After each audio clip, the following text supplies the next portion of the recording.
They tried to juxtapose John and I. It's kind of like, I guess, Will and Mark. They want people to, you want to see where these fellows descended from.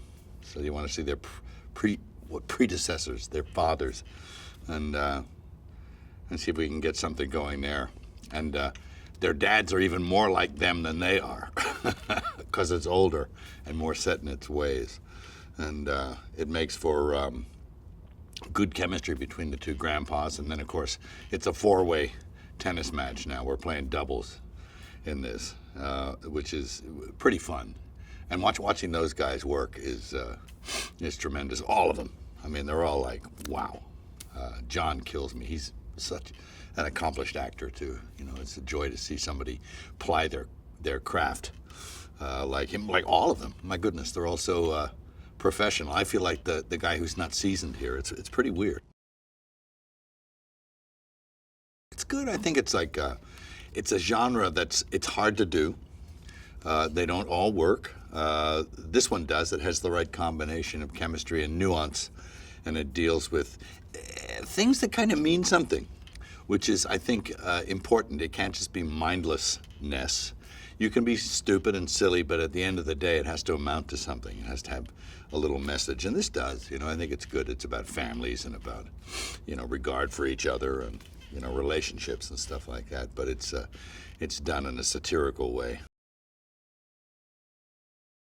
He's all astronaut, you know. He was not the ideal father to his son. It's a dysfunctional relationship. He loves the boy, but perhaps he wasn't always there for him. He's kind of a hard-drinking, womanizing kind of dude who's still at his old tricks, even though he's not a youngster anymore. So, you know, there's some fun to be had with the arrested development aspect of this man. Those guys, like Mark and Will, when they get going, I mean, I'm in the scene with these two guys, and they're just riffing and ad-libbing. I cannot keep up with these cats. I mean, they got this shorthand going on, and I'm kind of like, I'm like the ball boy at a tennis match. You know, trying to jump in for my bit, you know. It's hilarious to watch, and most of the time you end up laughing, forgetting you're on screen. So they have to do it again because you crack up. But, hey, I have to say I've enjoyed the shoot a lot. I don't know, he just wants to be cooler. He says pop, pop, you know, snores in a smelly chair. And he wants the kids to call him El Padre, because he wants to be the cool granddad who sort of takes you to illicit places where you can, you know, get loaded and gamble and stuff, you know.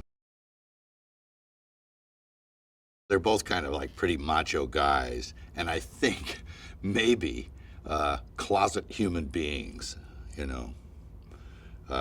There's a slight aspect of being emotionally crippled, although in his evolution, I think Mark's character, Dusty, has kind of managed to sort of make some giant steps in away, you know, to come out of the closet, to reveal that he is a human being, and that he's not an emotional cripple, whereas Kurt is still kind of like struggling in the closet with that stuff, you know. They're all out there. They're the storybook loving father and son relationship, embarrassingly so, to the point where they even kiss each other on the mouth and stuff, and it's like, and they're like, you know, it's like, ew, it's uncomfortable. He's being very judgmental, and but in a strange way, you know, it's that he who doth protest too much is, you know, he's kind of like, I think he wants that that relationship. He's trying to find that relationship with his son and his grandkids and stuff, but he doesn't know how to do it. So he's abrasive, and he cloaks it in conflict. But I think down underneath it all, he's not a bad guy. He just doesn't know how to express it because he's old school macho.